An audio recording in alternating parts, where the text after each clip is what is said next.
Yes, sir. The bell, Lane.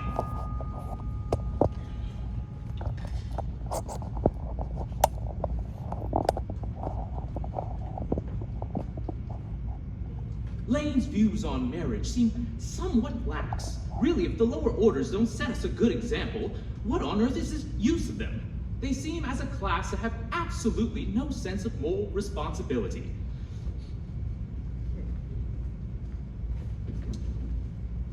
Mr. Ernest Worthing. How are you, my dear Ernest? What brings you up to town? Oh, pleasure, pleasure. What else brings anyone anywhere? Eating as usual, I see, Algie. I believe it is customary in good society to have some slight refreshment at 5 o'clock. Where have you been since last Thursday? Oh, in the country. What on earth do you do there? When one is in town, one must amuse oneself. When one is in the country, one must amuse other people. It's excessively boring. And who are the people you amuse? Oh, the neighbors. Got nice neighbors in your part of Shropshire? Oh, perfectly horrid. Never speak to any of them. How immensely you must amuse them. By the way, Shropshire is your county, is it not? Shropshire. Yes, of course. Hello, why all these cups? Why these cucumber sandwiches? Why such reckless extravagance in one so young? Who's coming to tea? Oh, merely Aunt Augusta and Gwendolen. Ooh, how perfectly delightful. Yes, that is all very well, but I'm afraid Aunt Augusta won't quite approve of your being here. May I ask why? My dear fellow, the way you flirt with Gwendolen is perfectly disgraceful. It is almost as bad as the way Gwendolen flirts with you. Well, I came into town expressively to propose to Gwendolen. I thought you had come up for pleasure. I call that business. How utterly unromantic you are, Algie. I really don't see anything romantic in proposing. It's very romantic to be in love, but there is nothing romantic about a definite proposal. Why, one may be accepted. One usually is, I believe. Then the excitement is all over. The very essence of romance is uncertainty. Please don't touch the cucumber sandwiches. They're ordered specially for Aunt Augusta. You've been eating them this entire time. That is quite a different matter. She is my aunt. Have some bread and butter. The bread and butter is for Gwendolen. Gwendolen is devoted to bread and butter.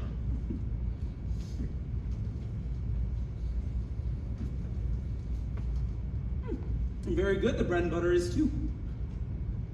Well, you need not eat as if you were going to eat at all. You behave as if you were married to her already. You are not married to her already, and I don't believe you ever will be. Why on earth do you say that? My dear fellow, women only flirt with the men that they marry. That's nonsense. It isn't. It is a great truth. It accounts for the extraordinary number of bachelors one sees all over the place. In the second place, I don't give my consent. Your consent? My dear fellow, Gwendolen is my first cousin, and before I allow you to marry her, you will have to clear up the whole question of Cecily. Cecily? What on earth do you mean, Algie? What do you mean by Cecily? I don't know anyone in the name of Cecily. Lane, bring me that cigarette case Mr. Worthing left in the smoking room the last time he dined here. Yes, sir. Do you mean to say you've had my cigarette case this entire time? I wish to goodness you would have let me know. I've been sending frantic letters to Scotland Yard about it. I was nearly offering a large reward. Well, I wish you would offer one. I happen to be more than usually hard up. Oh, there's no good offering a large reward now that the thing is found. I think that is rather mean of you, Ernest, I must say. However, it makes no matter, for now that I look at the inscription inside, I find that the thing isn't yours after all. Of course it's mine! You've seen me with it hundreds of times. You have no right to see what's written inside. It's a very ungentlemanly thing to do, to read inside a private cigarette case! I simply want my cigarette case back! Yes. But this isn't your cigarette case. This cigarette case is a present from someone of the name of Cecily. And you said you didn't know anyone of that name. Well, if you would like to know, Cecily is my aunt. Your aunt? Yes, a charming old lady she is. She lives at Tunbridge Wells. Now give it back to me, Algie! But why does she call herself Little Cecily if she is your aunt and lives at Tunbridge Wells? From Little Cecily with her fondest love. My dear boy, what on earth is there in that? Some aunts are tall aunts, some aunts not so tall. That is surely a matter for an aunt to decide for herself. You seem to think every aunt should be exactly like your aunt, and that is absurd. No, for heaven's sake, give me back my cigarette case! Yes, but why does your aunt call you her uncle? From little Cecily, with her fondest love, to her dear Uncle Jack. There's no objection, I admit, to an aunt being a small aunt, but why an aunt, no matter what her size may be, should call her own nephew her uncle? Besides, your name isn't Jack at all. It is Ernest. It isn't Ernest. It's Jack. You have always told me your name was Ernest. I've introduced you to everyone as Ernest. You answer to the name of Ernest.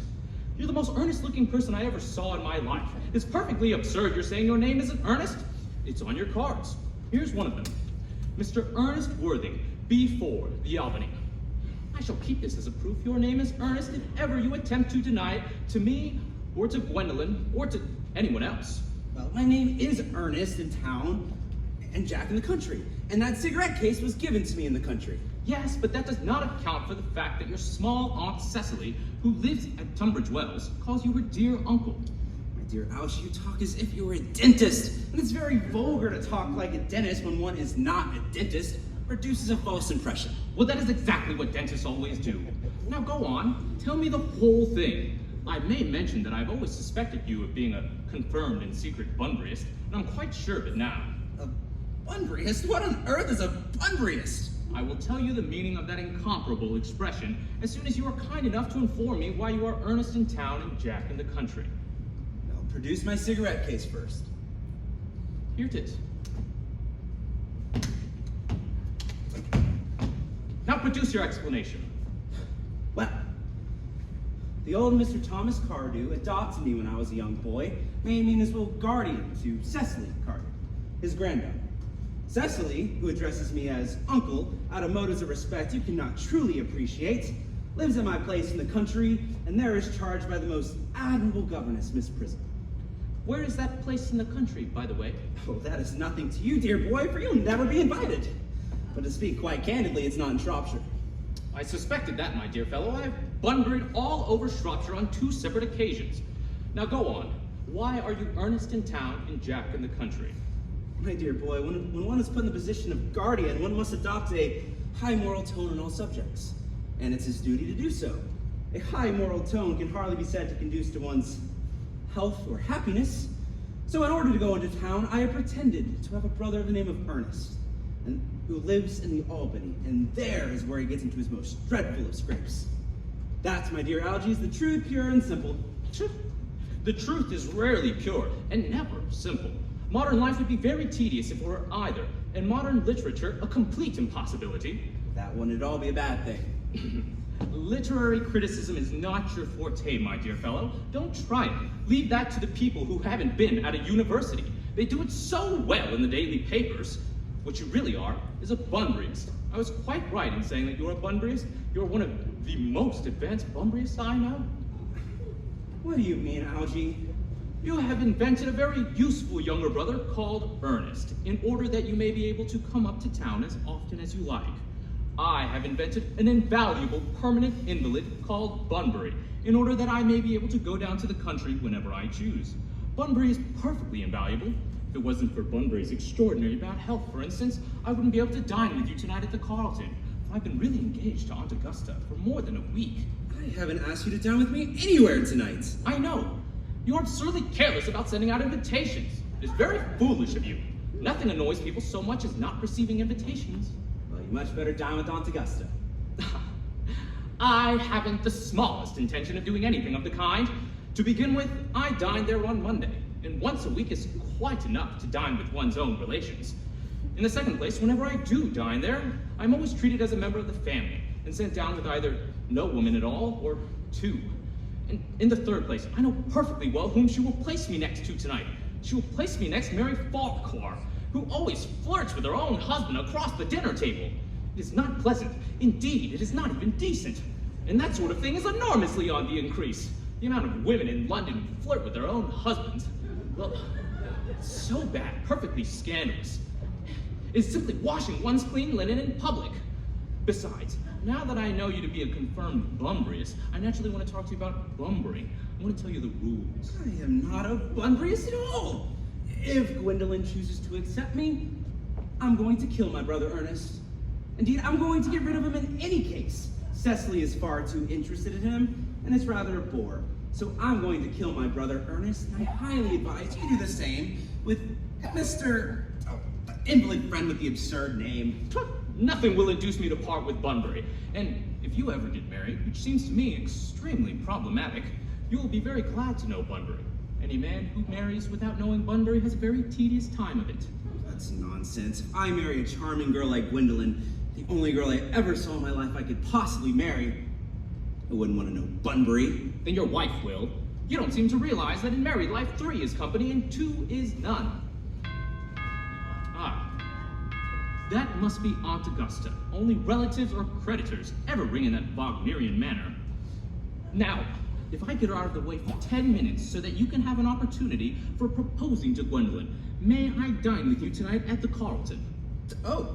I suppose so, if you want to. Yes, but you must be serious about it. I hate people who are not serious about meals. It's so shallow of them. Lady Bracknell and Miss Fairfax. Good afternoon, Algernon. I hope you are behaving very well. I'm feeling very well, Aunt Augusta. Well, that is not quite the same thing. In fact, the two things rarely go together. Good morning, Mr. Worthing. How do you do? Dear me, you are smart. I'm always smart. Aren't I, Mr. Worthing? Oh, you're quite perfect, Miss Fairfax. Oh, I hope I am not that. It would leave no room for developments, and I intend to develop in many directions. I'm sorry we're a little late, Algernon. I was obliged to call on dear Lady Harbury. I hadn't been there since her poor husband's death. I have never seen a woman look so altered. She looks quite 20 years younger. And now I'll have a cup of tea and one of those nice cucumber sandwiches you promised me. Certainly, Aunt Augusta. Gwendolyn, won't you come sit over here? Thanks, Mama. I'm quite comfortable where I am. Good heavens! Lane, why are there no cucumber sandwiches? I ordered them specially. Sir, there were no cucumbers in the market this morning. I went down twice. No cucumbers? No, sir, not even for ready money. That will do, Lane. Yes, sir. Thank you. I'm greatly distressed, Aunt Augusta, about there being no cucumbers, not even for ready money. Well, it really makes no matter, Algernon. I had some crumpets with Lady Harbury, who seems to me to be living entirely for pleasure now. I hear her hair has turned quite gold from grief. It certainly has changed color, though from what cause I, of course, cannot say. Ah, thank you. I've quite a treat for you tonight, Algernon. I'm going to send you down with Mary Farquhar. She is such a nice woman and so attentive to her husband. It is a delight to watch them. I'm afraid, Aunt Augusta, I will have to give up the pleasure of dining with you tonight after all. Oh, I hope not, Algernon. It would put my table completely out. Your uncle would have to dine upstairs. Fortunately, he is accustomed to doing that. It is a great bore, and I need hardly say a terrible disappointment to me, but the fact is I've just had a telegram to say that my poor friend Bunbury is very ill again. They seem to think that I should be with him. It seems strange. This Mr. Bunbury suffers from curiously bad health. Yes, poor Bunbury is a dreadful invalid. Well, I think it is high time this Mr. Bunbury made up his mind whether he was going to live or die. This shilly-shallying with the subject is absurd. Nor do I in any way approve of the modern sympathies with invalids. I consider it morbid. Illness of any kind is hardly a thing to be encouraged in others. Health is the primary duty of life. I am always telling this to your poor uncle, but he never seems to take much notice, as far as any improvements in his ailments goes. I should be much obliged if you would ask Mr. Bunbury from me to be kind enough not to have a relapse on Saturday, for I rely on you to arrange my music for me. It is my last reception, and one wants something that will encourage conversation, particularly at the end of the season, when everyone has practically said everything they had to say, which in most cases was probably not much. I'll speak to Bunbury, Aunt Augusta, if he's still conscious, and I think I can promise you that he'll be all right by Saturday. Of course, the music is a great difficulty. You see, if one plays good music, people don't listen. And if one plays bad music, people don't talk. But I'll run over the program I've drawn out if you'll kindly come into the next room for a moment. Thank you, Algernon. I'm sure the program will be delightful after a few expurgations. Gwendolyn, you will accompany me. Certainly, Mama. A charming day it has been, Miss Fairfax. Pray don't talk to me about the weather, Mr. Worthing. Whenever anyone talks to me about the weather, I always feel quite certain that they mean something else. And that makes me so nervous. I do mean something else. I thought so. And I would like to be allowed to take advantage of Lady Bracknell's temporary absence. I would certainly advise you to do so. Mama has a way of coming back into a room that I've often had to speak to her about. Miss Fairfax, ever since I have met you, I have admired you more than any other girl I've ever met. Since I met you. Yes, I am quite aware of the fact. And I often wish that in public you had been more demonstrative. For me, you've always held an irresistible fascination. Even before I met you, I was far from indifferent to you. We live, as I hope you know, Mr. Worthing, in an age of ideals. The fact is constantly mentioned in the more expensive monthly magazines. And my ideal has always been to love someone of the name Earnest. There's something in that name that inspires absolute confidence. The moment Algernon first mentioned to me that he had a friend called Earnest, I knew I was destined to love you. Do you really love me, Gwendolyn? Passionately. Oh, dear darling! You don't know how happy you made me. My own Earnest. You don't mean to say you couldn't love me if my name wasn't Earnest. But your name is Earnest. Yes, I know it is, but suppose it was something else. You mean to say you couldn't love me then? That is clearly a metaphysical speculation. And like most metaphysical speculations, has very little reference at all to the actual facts of real life as we know them. Well, personally, darling, I don't much care for the name of Earnest. I don't think the name suits me at all. It suits you perfectly. It is a divine name. It has a music of its own. It produces vibrations. Well, really, Gwendolyn, I think there are much nicer names out there. Like Jack, for instance. That's a charming name. Jack. No, there is very little music in the name Jack. If any at all, indeed. It does not thrill, it produces absolutely no vibrations. I have known several Jacks, and they all, without exception, were more than usually played. Besides, Jack has a notorious domesticity for John. And I pity any woman who is married to a man called John.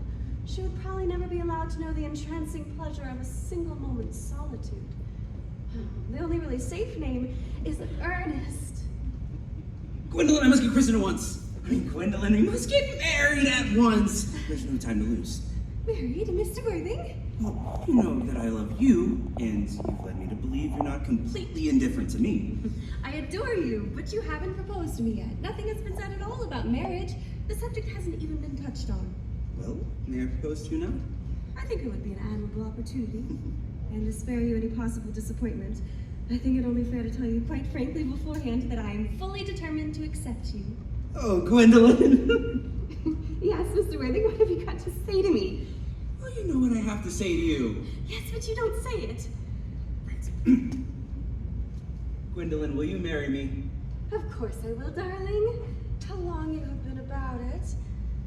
I'm afraid you have very little experience in how to propose. My own one. You're the only girl I've ever loved. Yes, but men often propose for practice. I know my brother Gerald does. All my girlfriends tell me so. What wonderfully beautiful eyes you have. I hope you will always look at me just like that, especially when other people are present.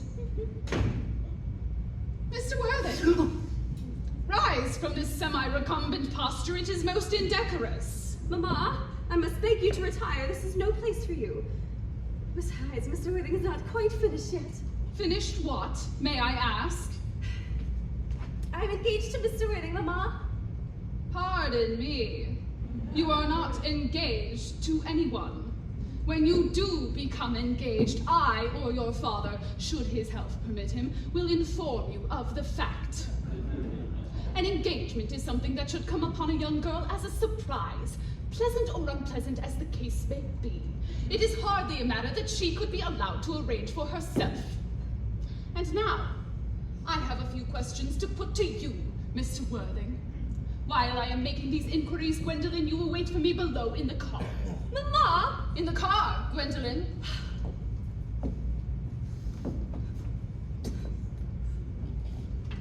Gwendolyn, the car.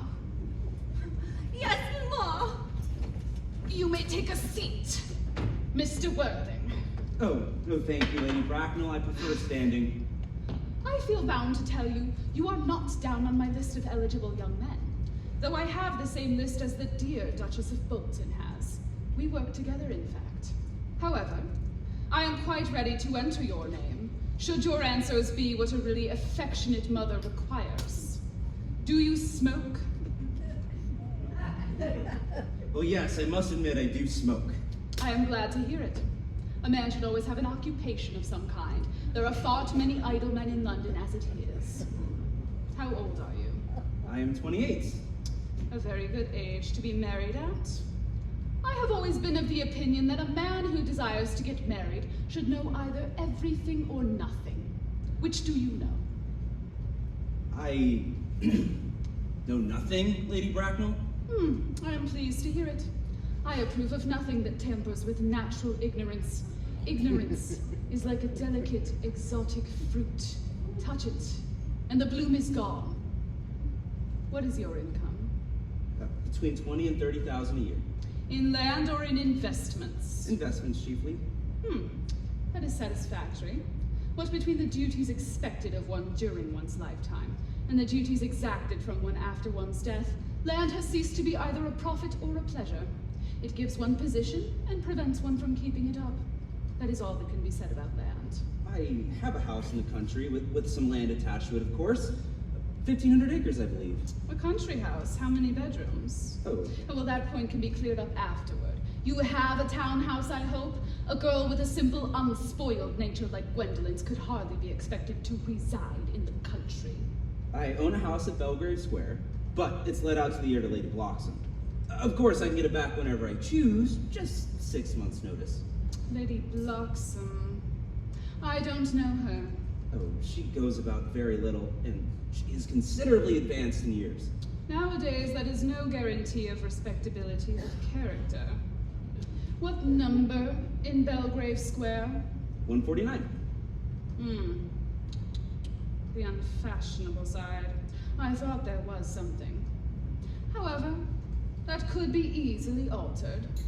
Do you mean the fashion or the side? Well, both, if necessary, I presume. What are your politics? Oh, I'm afraid I have none. Are your parents living? I'm afraid I've lost both my parents. To lose one parent, Mr. Worthing, may be regarded as misfortune. To lose both looks like carelessness. Who was your father? He seems to me to have been a man of some wealth. Was he born into what the radical papers call the purple of commerce, or did he rise from the ranks of the aristocracy? I'm afraid I really don't know. The fact is, I said I've lost my parents. It would be nearer to the truth to say my parents lost me. I don't really know who I am by birth. I was found. Found? The late Mr. Thomas Cardew, an old gentleman of a charitable and kindly disposition, found me and gave me the name of Worthing. He gave me the name of Worthing because he had a first-class ticket in his pocket to Worthing. Worthing is a place in Sussex. It's a seaside resort. And where did the charitable gentleman, who had a first-class ticket for this seaside resort, find you? In a handbag. A handbag? Yes, Lady Bracknell, in a handbag. A somewhat large brown leather handbag with handles on it. Quite an ordinary handbag, in fact. In what locality did this Mr. Thomas Cardew come across this ordinary handbag? In a cloakroom at Victoria Station. The cloakroom at Victoria Station? The Brighton line. Mr. Worthing, I confess I feel somewhat bewildered by what you have just told me. To be born, or at any rate bred, in a handbag, whether it had handles or not, seems to me to display a contempt for the ordinary decencies of family life, which reminds one of some of the worst excesses of the French Revolution. And I presume you know what that movement led to. As for the particular locality in which the handbag was found, a cloakroom in a railway station may serve to conceal a social indiscretion, Yes, indeed. Probably been used for that purpose before now. But it could hardly be regarded as an assured basis for a recognized position in good society. Then may I ask you what you would advise me to do? I hardly say I would do anything to ensure Gwendolyn's happiness. I would strongly advise you, Mr. Worthing, to acquire some relations as soon as possible, and to make a definite effort to produce one parent of either sex before the season is quite over. I don't see how I could possibly manage to do that. I can produce the handbag. It's in my dressing room at home. That should satisfy you, Lady Bracknell. Hey, sir, what has it to do with me? You need hardly believe that I and Lord Bracknell would dream of allowing our only daughter, a girl brought up with the utmost care, to marry into a cloakroom and form an alliance with a parcel. Good morning, Mr. Worthing.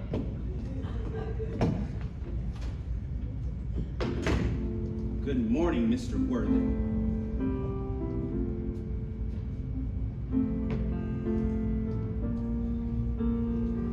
Good heavens, don't play that ghastly tune, Algie! How idiotic you are!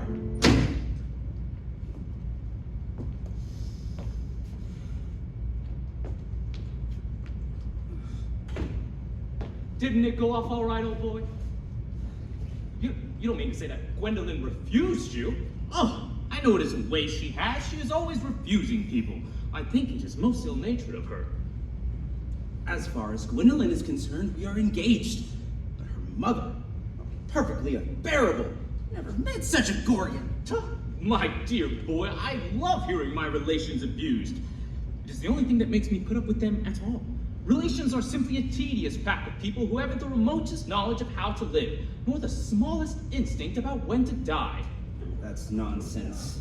It isn't. Well, I'm not gonna argue with you about the matter. You always want to argue about things. That is exactly what things were originally made for. You don't think there's any chance of Gwendolyn becoming like her mother? You know, in like the next 150 years or so? All women become like their mothers. That is their tragedy. No man does. That's his. Is that clever? It is perfectly phrased, and quite as true as any observation in civilized life should be. I'm sick to death of cleverness. Everyone nowadays is clever. You can't go anywhere without meeting clever people. The whole thing has become a public nuisance. Oh, I wish to goodness there were a few fools left. There are. I would extremely like to meet them. What do they talk about? The fools? Oh, about the clever people, of course. Oh, what fools? By the way, did you tell Gwendolyn the truth about your being Ernest in town and Jack in the country? Oh, the truth isn't the sort of thing you tell a sweet, nice, refined girl like that. What extraordinary ideas you have on how to behave to women. What about your brother? What about the profligate Ernest? Oh, by the end of the week, I shall have gotten rid of my brother Ernest. I'll say he died in Paris. Of apoplexy. Lots of people die quite suddenly of apoplexy, don't they, Algie? Yes, but it's hereditary, my dear fellow. It's the sort of thing that runs in families. You had much better say a severe chill. And you're quite sure a severe chill isn't hereditary or anything of that kind? Of course it isn't. Very well. My poor brother Ernest is carried off quite suddenly by a severe chill. That should get rid of him. I thought you had said that Miss Cardew was a little too much interested in your poor brother Ernest. Oh, that's quite all right. Cecily's not a silly, romantic girl. I'm glad to say she has a capital appetite, goes on long walks, and pays no attention to her lessons. I would rather like to see Cecily. Take very good care you never do. She's excessively pretty and just 22. Have you told Gwendolyn yet that you have an excessively pretty ward who is just 22? Oh, one doesn't just blurt these things out to people. I'm quite certain Cecily and Gwendolyn become great friends. I'll bet you anything you like. Half an hour after they've met, they'll be calling each other sisters. Women only do that when they have called each other a lot of other things first. Now, my dear boy, if we want to get a good table at the Carlton, we really must go and dress. I'm hungry. Well, I never knew when you weren't. What shall we do after dinner? Go to a theater? Oh no, I loathe listening. Well, let us go to the club. No, I hate talking. Well, we might trot round to the Empire at 10. Oh no, I can't bear to look at things. It's just so silly. Well, what shall we do? Nothing. It is awfully hard work doing nothing. However, I don't mind hard work where there is no definite object of any kind. Miss Fairfax. Gwendolyn, upon my word. Algie, kindly turn your back. I have something very particular to say to Mr. Worthing. Really, Gwendolyn, I don't think I can allow this at all. Algie, oblige me by turning your back. Oh, Gwendolyn, darling. Ernest, we may never be married. From the expression on Mama's face, I fear we never shall. Few parents nowadays pay any regard to what their children say to them. The old-fashioned respect for the young is rapidly dying out. Whatever influence I ever had over Mama, I lost at the age of 3. But although she may prevent us from becoming man and wife, and I may marry someone else, and marry often, there's nothing that she can do that can prevent and alter my eternal devotion to you. Gwendolyn. The story of your romantic origin, as related to me by Mama, with unpleasing comments, has naturally stirred the deeper fibers of my nature. Your Christian name has an irresistible fascination, and the simplicity of your character makes you exquisitely incomprehensible to me. Your town address of the Albany I have. What is your address in the country? Oh, the Manor House, Woolton, Hertfordshire. There's good postal service, I suppose. It may be necessary to do something desperate. That, of course, will require serious consideration.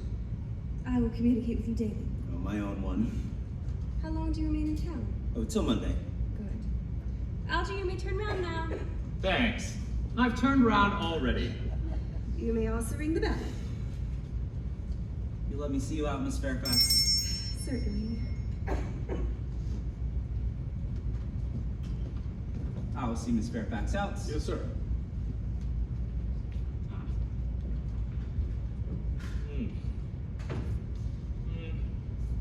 Oof. Take those bills away, Lane, and burn them. Yes, sir. Tomorrow, Lane, I'm going bunburying. Yes, sir. I will probably not be back till Monday. You can put up my dress clothes, my smoking jacket, and all the bunburying suits. Yes, sir. I hope tomorrow will be a fine day, Lane. It never is, sir. Lane, you're a perfect pessimist. I do my best to give satisfaction, sir.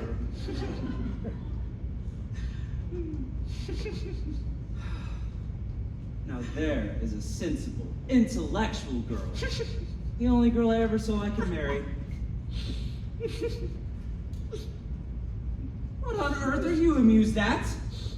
Oh, I'm a little anxious about poor Bunbury. That is all.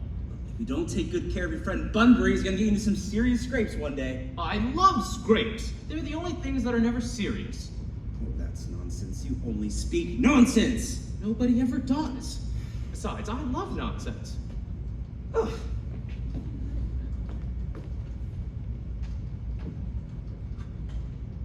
The Manor House, Woolton, Hertfordshire.